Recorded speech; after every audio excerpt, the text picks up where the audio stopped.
हिजाब पर असदुद्दीन ओवैसी ने क्या बड़ा बयान दिया है वो आपको बता दें। हिजाब पहनकर एक बच्ची प्रधानमंत्री बनेगी, ये कहा असदुद्दीन ओवैसी ने। उस दिन शायद मैं जिंदा ना रहूं। हिजाब पहनकर कॉलेज जाएंगे, डॉक्टर बनेंगे। असदुद्दीन ओवैसी ये कहते हुए नजर आए एक चुनावी रैली में कि एक हिजाबी प्रधानमंत्री देश में बनेंगी। और हम अपनी बेटियों को इंशाअल्लाह ताला अगर वो ये फैसला करती है कि अब्बा अम्मी मैं हिजाब पहनूंगी, तो अब्बा अम्मी पहने बोलेंगे बेटा पहन, तुझे कौन रोकता, हम देखेंगे इंशाअल्लाह।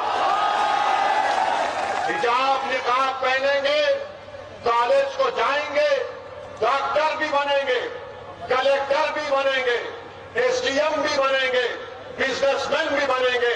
और एक दिन याद रखना तुम कान की जनता, शायद मैं जिंदा नहीं रहूंगा, तुम देखना एक दिन इस देश की प्रधानमंत्री एक बच्ची हिजाब पहन के प्रधानमंत्री बनेगी। और हमारे साथ मुफ्ती नदीमुद्दीन साहब इस वक्त मौजूद हैं। नदीमुद्दीन साहब, आप इस पूरे मामले को किस तरह से देखते हैं? भाई, भारत का संविधान जो है वो इजाजत देता है, किसी को भी कुछ भी पहनने की आजादी है और कुछ भी पहनकर नेता आगे बढ़ सकता है, बड़े बड़े संवैधानिक पदों पर आसीन हो सकता है। ये तो होता आया है, लेकिन इसको चुनावी मुद्दा क्यों बनाया जा रहा है? ये मजहबी मामला चुनावी मुद्दा कैसे बन गया? देखिए, ये मामला प्री यूनिवर्सिटी का था जहां पर ड्रेस कोड नहीं था। हाँ। बच्चियों और मैनेजमेंट के बीच का इश्यू था।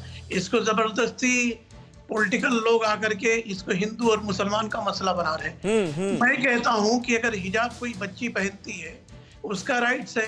इसी देश के अंदर लेस्बियन है, इसी देश के अंदर गे है, इसी देश के अंदर कोर्ट का फैसला है कि लिव इन रिलेशनशिप में आप रह सकते हैं। तो इस पर किसी को कुछ कहने का अधिकार नहीं है। तो हिजाब पर बात करने का क्या अधिकार है? इसी देश में लोग बिकनी पहनते हैं, महिला कपड़ा उतारे तो उस पर डिबेट नहीं होता है, महिला कपड़ा पहने तो उस पर डिबेट हो रहा है। और आदित्यनाथ योगी जो कह रहे हैं कि ग़ज़्वे हिंद होगा, ये उनके दिमाग की शैतानियत है, उपज है। इस देश में न ग़ज़्वे हिंद होने वाला है, न सेफरान हो। नहीं, उन्होंने कहा कि ग़ज़्वे हिंद होगा। नदीमुद्दीन साहब, उन्होंने कहा कि ग़ज़्वे हिंद का सपना देखने वाले भूल जाएं। ये देश संविधान से चलेगा, शरीयत से नहीं। देखिए, इस देश में कोई ग़ज़्वे हिंद का सपना नहीं देख रहा। इस देश में अगर हम सपना देख रहे हैं तो इंजीनियर बनने का सपना देख रहे हैं, डॉक्टर बनने का सपना देख रहे हैं। भाई नदीमुद्दीन साहब, फिर वो लोग कौन थे? वो सोच कैसी थी जो तालिबान की हुकूमत आने पर अफगानिस्तान के अंदर यहां पर मुबारकबाद पेश कर रही थी, इसलिए कि देखिए इस्लाम का राज वहां पर स्थापित हो गया। ये भी सोच तो है ना? देखिए, ये सोच पूरे मुसलमानों की है क्या? ये कौन कह रहा है? लेकिन कुछ लोग तो हैं। नहीं, कुछ लोग हैं तो हैं, कुछ लोग तो हिंदुओं में भी हैं, कुछ लोग तो हिंदुओं में भी कट्टर हैं। तो क्या तमाम हिंदू उसके जिम्मेदार हैं? अगर मुसलमानों में चंद लोग कट्टर हैं तो क्या तमाम समुदाय इसका जिम्मेदार है? मैं कंडम करता हूं। मैं कहता हूं कि हिजाब का मसला हिजाब में ही रहने दीजिए।